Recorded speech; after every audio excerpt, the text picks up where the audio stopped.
Buenos días a todos. Gracias por la invitación a compartir este espacio, ¿no? Y a reflexionar sobre el caso mexicano con ustedes, ¿no? Más que dar certezas, ¿no? Voy a poner una serie de interrogantes de lo que está pasando en el caso mexicano. Fue parte de un estudio que se hizo en América Latina, en 17 países, sobre la movilidad de la tierra, ¿no? Y la grave. Uno se preguntaba después de las reformas de 1992 en México qué iba a pasar. Incluso la discusión se centraba en dos grandes posiciones, unos que planteaban que con las reformas de 1992 el campo mexicano se iba a modernizar, ¿no? Y la otra posición que decía que con eso los ejidos y las comunidades iban a desaparecer. ¿Sí? 20 años después de estas reformas, encontramos que ninguna de las dos suposiciones están presentes. Y eso nos pone en el centro de la discusión cómo analizamos a veces los académicos lo que está pasando en el campo. A veces somos muy fatalistas o muy optimistas, ¿no? Y la realidad nos termina mostrando que los cambios no son así. Después de 20 años, los ejidos empezaron con 103 millones de hectáreas cuando se hizo la modificación a la ley, y hoy tienen 105 millones de hectáreas. Prácticamente no se movió. La propiedad privada son 70 millones de hectáreas, tampoco creció ni disminuyó, ¿no? Y lo que son las colonias agrícolas, que es una modalidad intermedia, son 3.8 millones de hectáreas. ¿Sí? Quiere decir que la estructura agraria en México en los últimos 20 años prácticamente no se modificó. ¿Cuál fue el cambio significativo? Esto implicaba, con las reformas de 1992, que el reparto de tierras, ¿sí?, acababa. El gobierno mexicano nunca supuso que se iba a dar un reparto social de tierras. En 1991 nosotros teníamos 5 millones de titulares de la tierra en los 195 millones de hectáreas. 20 años después tenemos 7.4 millones de titulares, 2 millones más de aquellos que iniciaron con las reformas de 1992. Este es un dato que hay que analizar, que hay que discutir, y nosotros lo denominamos como el reparto social de tierras. Los propietarios, estos ejidatarios, estos comuneros, estos indígenas, ¿no?, esta población ranchera, mestiza, terminó fraccionando más la tierra y dando de alguna manera tierra a su familia, ¿no?, como un mecanismo de protección, ¿no?, para la vida. También hay que analizar los cambios que se han dado en un periodo más largo, ¿sí?, porque eso nos va a señalar qué está pasando también alrededor de ello. Primero diría, ¿no?, que cuando empezó la Revolución Mexicana hace 100 años, un poco más de 100 años, había 15 millones de habitantes y ahora somos más de 112 millones. ¿Sí? Y que dejamos de ser un país rural para ser un urbano, ¿sí?, y que la superficie agrícola y la superficie ganadera creció enormemente. Me voy a tener en 4 elementos aquí centrales. Primero, ya no podemos analizar el campo en esta relación separada rural-urbano con estos crecimientos de población. Ahora está imbricado, está cruzado, hay unas relaciones muy intensas entre lo rural y urbano que no nos permite distinguir entre una y la otra. El segundo es que nunca antes habíamos tenido tanta población rural, ¿no?, en las zonas rurales. Si bien en términos relativos es menor, en términos absolutos tenemos más del doble de la población que había en 1910. Y el tercer elemento es un crecimiento silencioso y aceptado de la ganadería, que ha modificado más que cualquier otra cosa el panorama en el campo mexicano. ¿Sí? Que tuviéramos en 1910 10 millones de cabezas y ahora tengamos 23 millones de cabezas en las áreas rurales, quiere decir que ha modificado las formas de tenencia, las formas de aprovechamiento, los recursos naturales, y es poco analizado y poco discutido. ¿Sí? Incluso si comparamos contra la minería, esto ha tenido un efecto mucho mayor que cualquier acción minera en el país en los últimos 20 años. Si bien siguen siendo los 103 millones de hectáreas o 105 millones de hectáreas de tierras sociales, el ejido y la comunidad ya no son lo mismo. Cambió. Y cambió en un sentido. Antes los ejidos y las comunidades cuando se crearon eran homogéneos. Ahora hay una diferenciación a su interno. Tenemos ejidatarios con todos los derechos, ejidatarios que tienen una parte de los derechos, tienen derecho a las parcelas o a las tierras de uso común, posesionarios, ¿sí?, que son personas que tienen una parcela pero no tienen derecho a participar en la asamblea ni a ser votados, ¿no? Son los que más han crecido. En 1991 no existían y ahora tenemos 2 millones de posesionarios. Eso está cambiando los ejidos y las comunidades en su totalidad, ¿no? Hay muchos de ellos que no tienen documentos, avecindados con títulos de solares y avecindados o personas que viven en los ejidos y en las comunidades que no tienen títulos.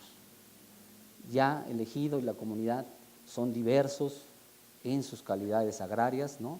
Y eso los hace más complejos y más difíciles de poderles dar respuestas o alternativas. ¿Cuáles son algunas de las características centrales de las que queríamos hablar? Es un campo de edad avanzada, los titulares de la tierra son de edad avanzada. Curiosamente, algo que el Estado siempre ha dicho que es negativo, que es el minifundio o las parcelas pequeñas, es lo que más predomina en el país. 71% tienen menos de 5 hectáreas. Y este es lo que nosotros estamos poniendo en el centro de la atención.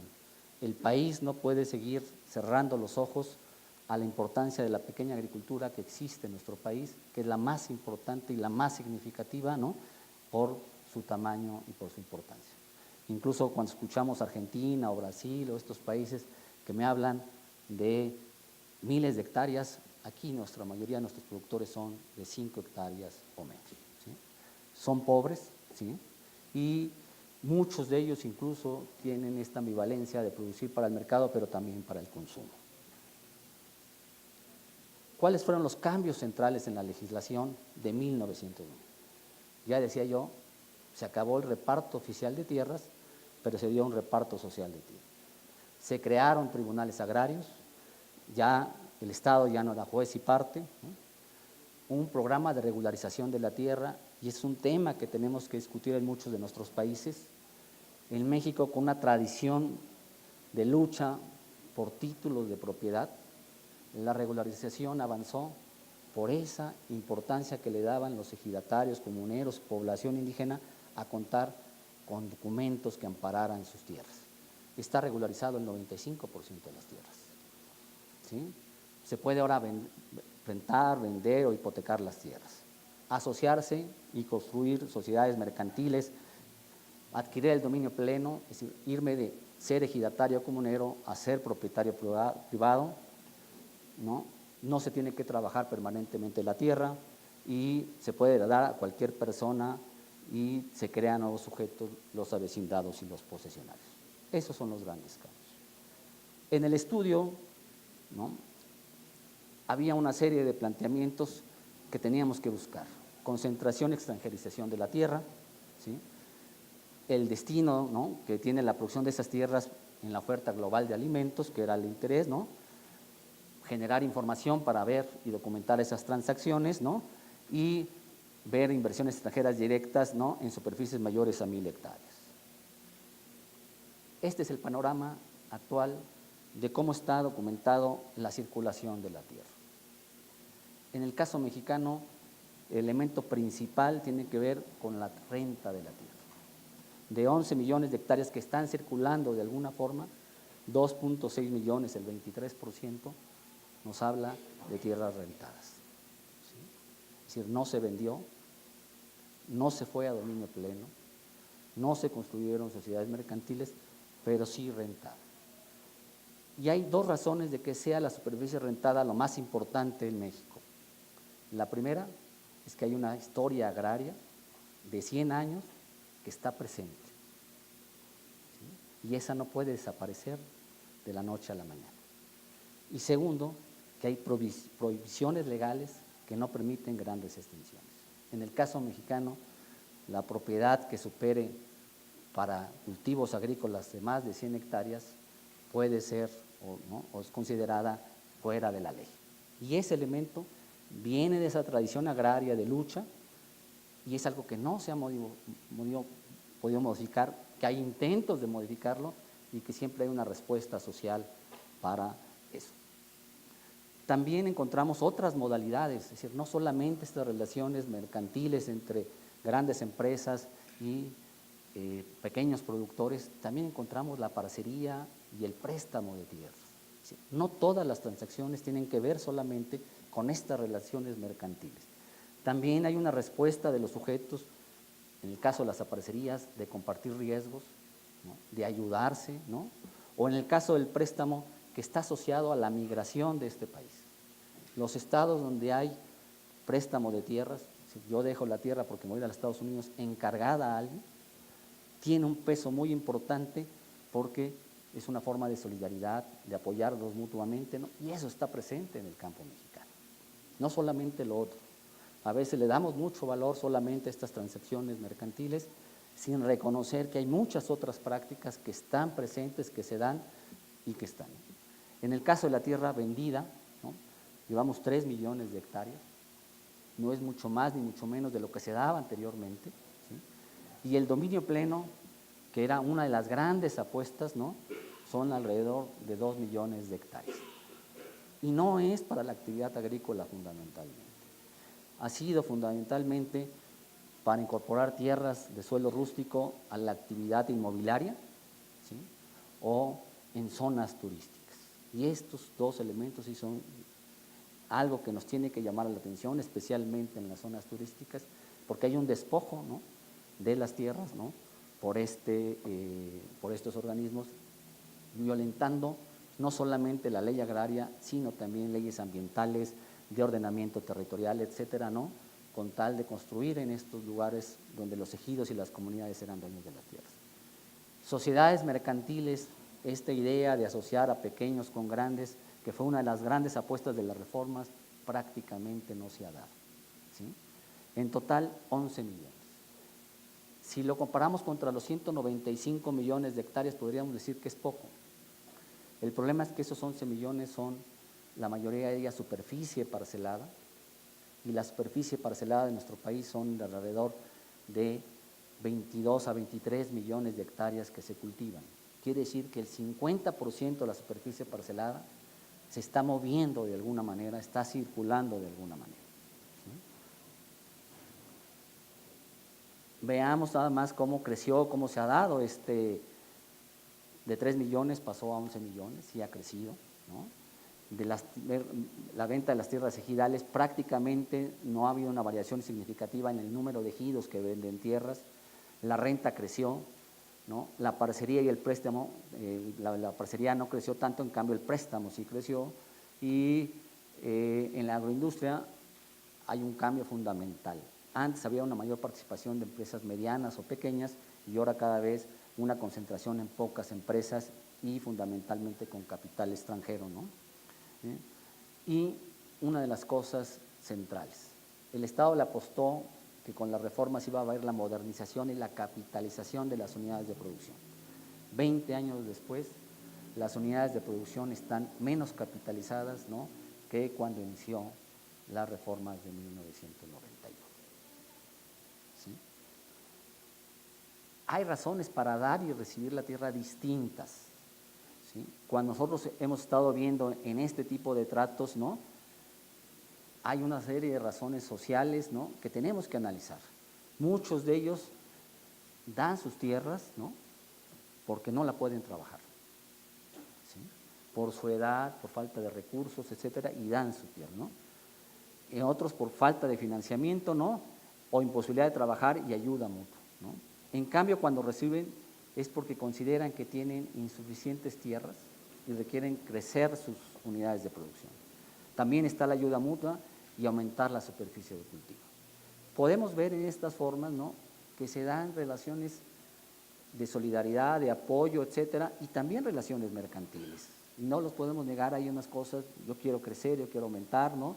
Pero también quiero ser solidario con mi compañero. Vamos a encontrar estos escenarios, ¿no? Presentes en todas las formas de la tierra. En el caso de la renta, por razones económicas, fundamentalmente, ¿no? Pero están presentes las otras vías, ¿sí? Estos son el número de ejidos con compraventa, no va a tener, ¿no? Estas son las sociedades mercantiles, para que vean ustedes que prácticamente no se ha dado, ¿no? Y el elemento central en donde sí hay un cambio y hay que analizar y hay que discutir también es la agricultura de contrato, ¿sí? Es bajo esta vía como las empresas están trabajando la tierra. No les interesa ser dueños de la tierra. Eso les resta movilidad y tienen que cargar con todos los costos. En cambio, si yo hago una agricultura de contrato, el dueño de la tierra, que es pequeño productor, tiene que asumir los riesgos y las responsabilidades del trabajo, ¿sí? Y vamos a ver que en los principales cultivos, ¿no? Caña de azúcar, café, que son los comerciales, cada vez hay menos empresas, ¿sí? En el caso de frutales, son 6 empresas las que controlan todo lo que es la agroindustria de frutales. En caña de azúcar son 12 ingenios cafetaleros. En el caso de café son 5 empresas, hortalizas 22, cebada 2, tequila 4, 3, ¿no? En el caso de maíz son 6, leche 5 y 3, aunque no tenemos los datos de cuánta superficie está comprometida.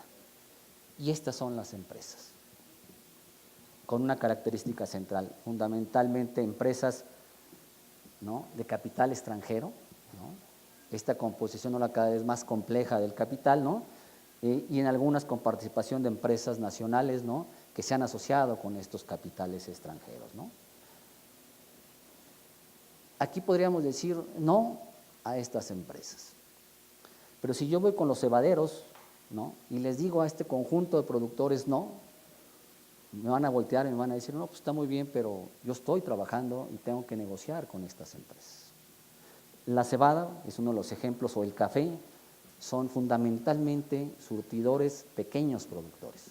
Y todos los días se están negociando, discutiendo y tratando de tener mejores condiciones con estas empresas. Esta disputa está presente, se da todos los días, ¿no? Ellos se ven todos los días, discuten, ¿no? Tienen conflictos, ¿no? Y entonces eso es lo que tenemos que analizar y tratar de dar respuestas. No es fácil, pero está presente en nuestro país, ¿no? Y nos llama la atención también que cada vez, ¿no? Las decisiones no se toman en el país y que, ¿no? Estos capitales, en lugar de capitalizar estas unidades, las van sangrando, y eso es real. Por eso no hay una menor capitalización de las unidades de producción y hay un control de los mercados, ¿no? Para terminar, diríamos, ¿no? También en el caso del país, si lo viéramos en términos de disposiciones de superficie, vamos a encontrar distintos tratos. No podemos pensar que todo el país es igual, y ahí vemos las diferentes formas, ¿no? De asociación. En el norte vamos a encontrar uno, los estados de color rosa son donde está el riego, ¿no? Y hay otro tipo de forma de transacciones, ¿no? Y cómo predominan los tratos, ¿no? Dependiendo de las entidades, ¿no? Para concluir, diríamos, los ejidos y las comunidades están presentes y seguirán presentes, ¿no? Por más que vaticinamos que con la hacienda iba a desaparecer este tipo de propiedad, que con las reformas de 1992 iba a desaparecer esta propiedad, que con el Tratado de Libre Comercio iba a desaparecer esta propiedad, y con ahora la presencia de la minería iba a desaparecer esta propiedad, estos campesinos, en su mayoría pequeños productores, nos han enseñado, nos han demostrado que no es cierto, que ahí están, ¿no? Defendiendo su territorio, que están construyendo alternativas, que están haciendo procesos de ordenamiento y que están en la disposición de disputarle a estas empresas su territorio, ¿no? Esa es la gran experiencia que nos da el caso mexicano de una reforma que se arraigó, una reforma agraria de largo aliento, que transformó la propiedad de la tierra y que creó una cultura que está presente y sigue presente en el caso mexicano. Muchas gracias.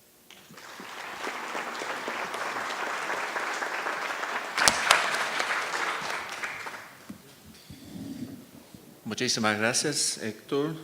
Como lo dijo antes, a los 4 me ha hecho muy fácil mi trabajo de acaparador del tiempo. Entonces nosotros tenemos como máximo 20 minutos para contestar y hay una serie de preguntas para Carla, para Dayana. Entonces la propuesta es que nos repartimos los 20 minutos, 5 para cada uno, y vamos en la misma orden de las ponencias. ¿Está bien?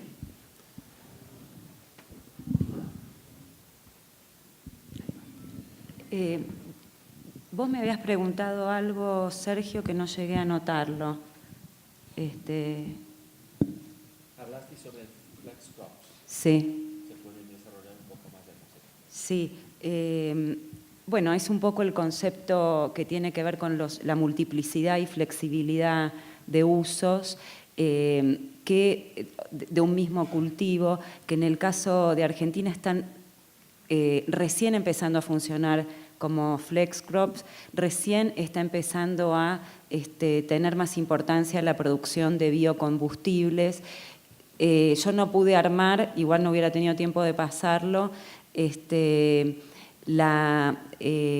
digamos, como una empresa que es Arcor, que es una empresa transnacional, pero de origen, o sea, de capitales argentinos, cómo acaba de invertir en la producción de maíz, armando, digamos, una cadena de valor que no sigue la pauta tradicional de la integración agroindustrial que conocimos en otras décadas. Pero recién ahora, digamos, la producción de biocombustibles, tanto de maíz como de, digamos, de la caña de azúcar, empieza a tomar importancia, básicamente porque la producción de commodities no pierde rentabilidad, digamos, sin ningún tipo de procesamiento. Bueno, una pregunta que tenía que ver con si el avance del agronegocio sigue en estos momentos igual, digamos, a pesar del retraso en el tema de la tierra. Bueno, ahí hay una pregunta en dos sentidos. Una que yo planteé, digamos, de un cambio en la relación entre tierra y capital, porque nosotros tomamos, digamos, la cuestión de la tierra, la apropiación de mayores tierras en función de cómo se articula con la cuestión tecnológica, cómo se articula con las formas de organización de la producción y con el elemento de financiarización que se estuvo mencionando ayer. Un cambio, por ejemplo, que estuvimos observando, el modelo pampeano siempre fue de tercerizar actividades, lo nombraban algunos de los colegas recién. Una cosa que encontramos en el último tiempo es que se terceriza menos. La empresa, digamos, quiere controlar cómo el contratista realiza las tareas. Cuánto pone de fertilizante, cuánto pone de abonos, etcétera, etcétera. Una cuestión que me parece que tenemos que empezar a revisar es, porque miramos siempre el acaparamiento en el sentido de más hectáreas, sumar hectáreas. Me parece que ahora hay indicios de una intensificación, ¿no? Más una estrategia de intensificación que supone acaparar capital, créditos, etcétera, etcétera. Entonces, en eso me parece… y otra cuestión que tiene que ver en cómo se maneja eso es la cuestión de los riesgos que yo mencioné como un elemento que también va moldeando el acaparamiento y que en el caso de las regiones digamos, aparecen riesgos ambientales, claramente hay suelos que están perdiendo fertilidad, hay cuestiones que tienen que ver con el incremento de malezas resistentes que implican aumento de costos. Se calcula que en las últimas 2 campañas los costos aumentaron un 40%, es mucho dinero.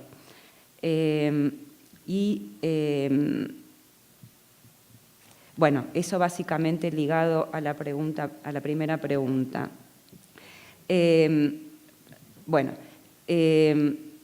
La cuestión había otra que decía cómo pensar el capital financiero en la producción de commodities.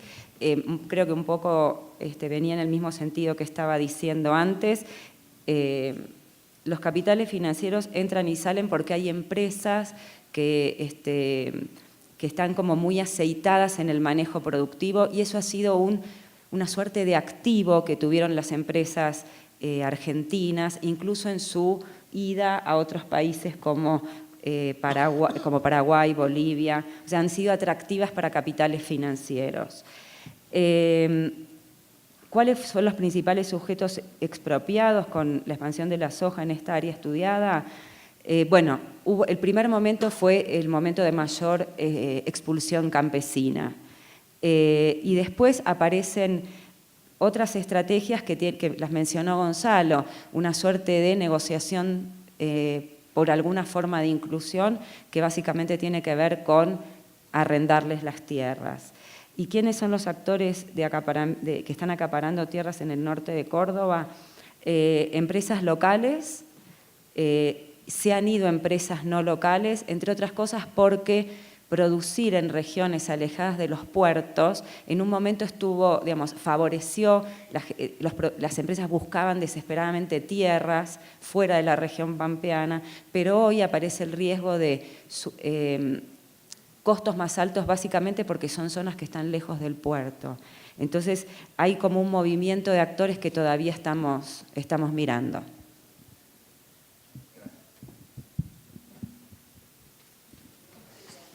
Ups, ¿está trabajando? Me han pasado muchas cuestiones interesantes y preguntas. Solo puedo contestar como dos de forma general. ¿Se puede bajar la luz un poquito? Es que este gráfico que no le mostré antes, que es central al proyecto, es un centro integral planeado de Palenque y es una zona turística, es un megaproyecto ecoturístico. Estamos hablando de ecoturismo industrial. Entonces es como la soya industrial. Y este proyecto marca como la tercera parte del territorio de Chiapas cuando se ve los circuitos de Disneylandia en la selva y Cancún o Las Vegas en la selva. Hay circuitos de turismo antropológico, cultural, pero de espectáculo en gran parte. También hay turismo de espectáculo de naturaleza. Y estos dos circuitos de espectáculos tienen puntos muy finos, chiquitos. Esto no es acumulación de tierra y acumulación de capital por tierra, por lo que Héctor Robles ya nos ha explicado, que los campesinos, hasta gente de partidos de la derecha, quienes sean muchos, después de marcar su terreno con los proyectos de catastro, no han hecho la última etapa, último paso para llegar al mercado libre. Se quedan bajo el corte de ejidos y no pueden negociar su tierra abiertamente porque no deciden disolver sus asambleas, que es un colectivo arraigado en un polígono que se llama ejido, que tiene esta historia de 100 años. Así que lo que Harvey habla de desposesión se ha pasado en algunas partes, pero realmente no hay grandes capitales jugando tanto con el valor de la tierra. Están jugando con lo que pueden hacer con poco tierra, facilitado por el Estado, facilitando una compra de 4 hectáreas por Slim, la fundación de Slim y WWF en el lago Miramar. En un momento ya se desapareció de ambos sitios web porque fue gran escándalo y se desapareció. Tal vez vuelve en 5 años o 10. También, entonces, las cuestiones de cómo enfrentar esto, en parte en México se enfrenta por esta cohesión entre grupos de campesinos y la tierra, aunque hay peleas del diablo dentro de muchas comunidades, por partidos, por rural, urbano, residencial, viviendo afuera, muchas cosas. Pero aún así, esta idea de tener una asamblea que autogobierna su territorio local ha sido una gran protección con muchos conflictos y otros problemas serios.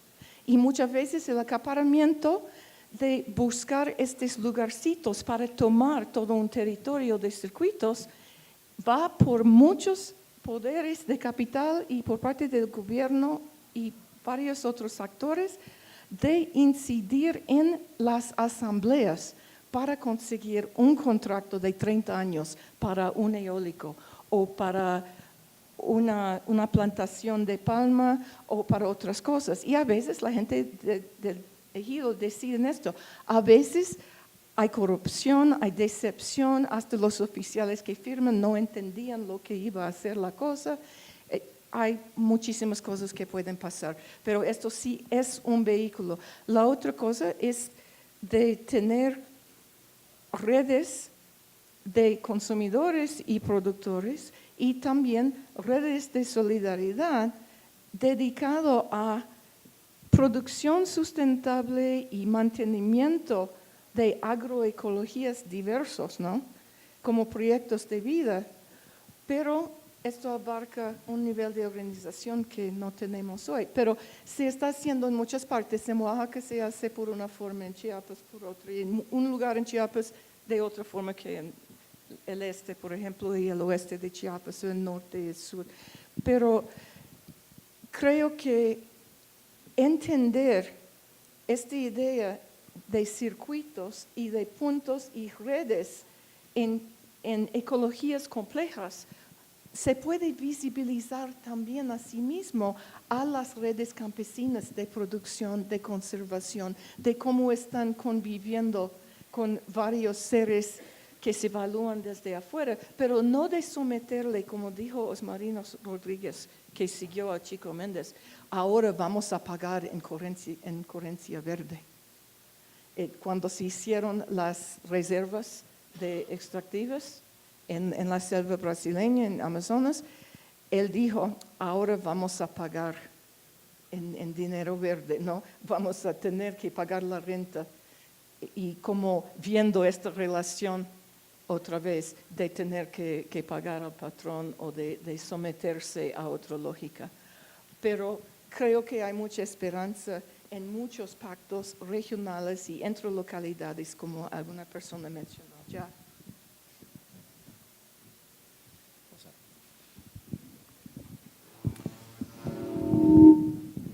¿Se escucha?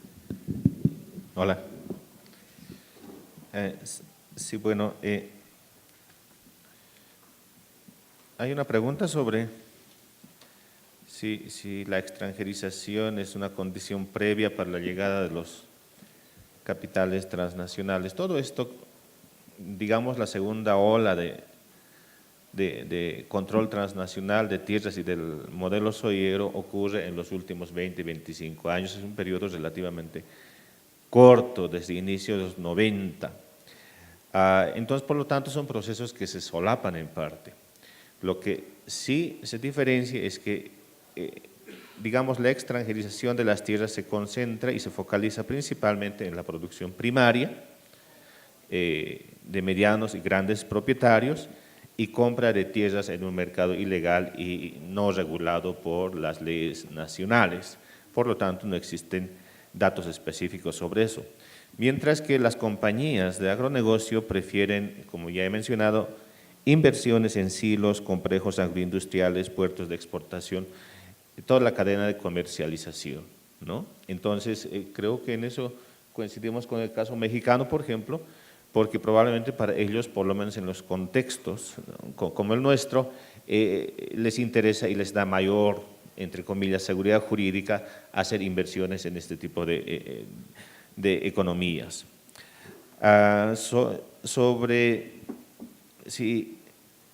¿Cuál es la política o la legislación agraria durante este proceso? Si es favorable. Esta es una pregunta que nos hemos hecho hace mucho tiempo, porque nosotros casi paralelamente hemos venido implementando una nueva ley de tierras aprobada en 1996 y veíamos que en esa ley tiene como dos componentes grandes, ¿no? Uno, los objetivos grandes y declarativos de la ley que tienen un carácter de una reforma agraria revolucionaria, la tierra para quien la trabaja, prohibición del latifundio, distribución equitativa de la tierra, etcétera. Pero los instrumentos de aplicación y de operativización más bien vienen del modelo de reforma agraria asistida por el mercado. Entonces es una ley que por un lado demanda justicia social, justicia agraria, pero en el proceso de aplicación, esto significa titulación de las tierras, reversiones y expropiaciones, lo que hace básicamente es el registro y el catastro de lo preexistente, especialmente en los últimos años. Entonces su carácter revolucionario queda anulado por el instrumento operativo, ¿no? Si hay resistencia frente al acaparamiento, por supuesto, y la resistencia boliviana fue en los últimos por lo menos 10 años desde el Estado, dirigida por el Estado y de carácter revolucionario, un enfrentamiento abierto, político, frente a las élites agrarias del Oriente.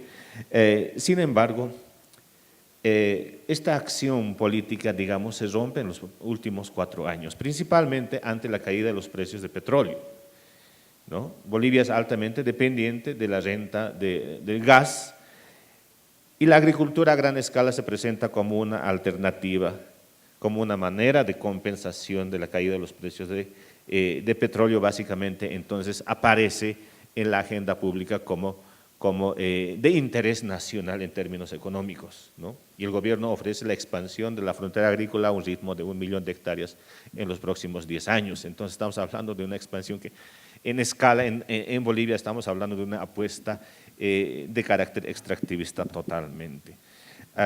Una última pregunta sobre qué importancia tienen las tierras colectivas y la soberanía alimentaria. En Bolivia tenemos 23 millones de hectáreas protegidas y tituladas como tierras colectivas a favor de pueblos indígenas.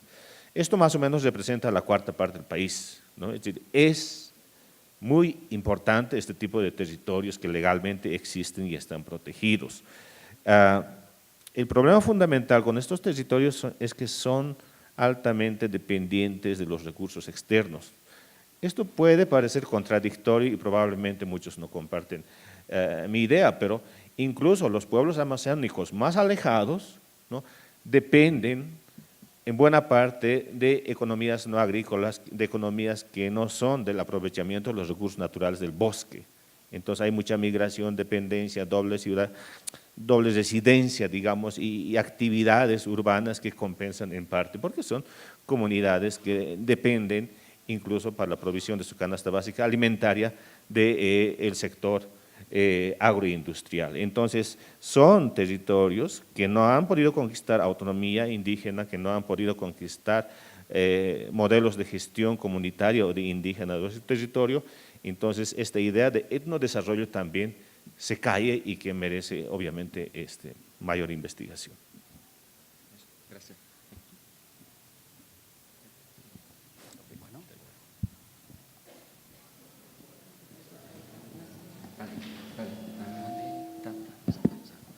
¿No? A mí me preguntan si las formas colectivas, ¿no?, es una forma de defensa del territorio, ¿no?, o a enfrentar al capital, ¿no?, como experiencia Colombia mexicana.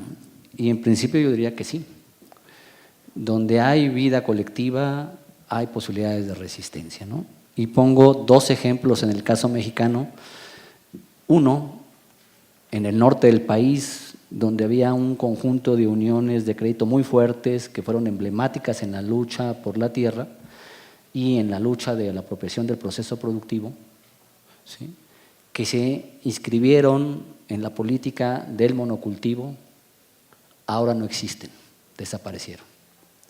En cambio, aquellas organizaciones que dijeron fueran ejidatarios, comuneros o incluso propietarios privados, ¿sí?, y que dijeron tenemos que controlar nuestro territorio, ¿sí?, tenemos que diversificar las actividades, tenemos que asegurar la alimentación de nuestra población, actualmente son las organizaciones que existen, que tienen 30 años de existencia y han sobrevivido, ¿no?, cualquier embate, ¿no? Uno de los ejemplos más emblemáticos y más paradigmáticos es la Tosepan, por ejemplo, en Puebla, en la Sierra Norte de Puebla, ya lo señalaba ayer Luciano, que son propietarios privados indígenas, minifundistas, pero que tienen una gran vida colectiva. ¿Y qué han hecho? Han prohibido la minería a cielo abierto en sus territorios y han hecho todo un planteamiento de ordenamiento. Pero además exportan café, tienen proyectos turísticos, los equipos técnicos dependen de ellos, generan organización con rendición de cuentas, informes continuos, hay sanciones, es decir, una vida, ¿no?, alrededor de su territorio importante. Esos sí resistieron, ¿no?, y están al frente de muchas de las luchas actualmente en nuestro país, ¿no? Entonces, donde hay vida colectiva, para mí es clarísimo que sí. La segunda pregunta, me preguntan acerca de los tratados de libre comercio, ¿no? Y aquí es como los tratados, como las presas, como la minería, el Estado tiende a decirnos que esas figuras o esas acciones van a modernizar y van a mejorar las condiciones de vida. Nosotros tenemos un tratado de más de 20 años y ya señalaba yo, la pobreza rural en el campo mexicano no mejoró, siguen siendo fundamentalmente pobres. La capitalización, ¿sí?, no son más capitalizados los productores, ¿no?, están menos capitalizados. Y lo curioso es que la inversión pública para apoyo al campo ha sido creciente en los últimos 15 años y a pesar de eso las condiciones de vida y las condiciones productivas no mejoraron. Y entonces uno se pregunta si estos tratados que nos venden, ¿no?, en la idea de que con eso vamos a favorecernos, vamos a modernizar, en los hechos reales no sucede. Lo que sí es cierto es que muchos de nuestros productores están en esa dinámica, todos los días hacen negociaciones, ya lo decía yo, los productores de café son indígenas y exportan café y están metidos en estas dinámicas y están pensando que tienen que ver cómo las van a enfrentar, ¿no? Y todos los días están haciendo eso. Gracias. Tomamos 10 minutos del café, entonces, pero creo que fue muy importante oír esas 4 contribuciones. Muchísimas gracias a los 4. Paramos aquí, tomamos un café y vamos a las mesas de trabajo en 20 minutos. Muchísimas gracias.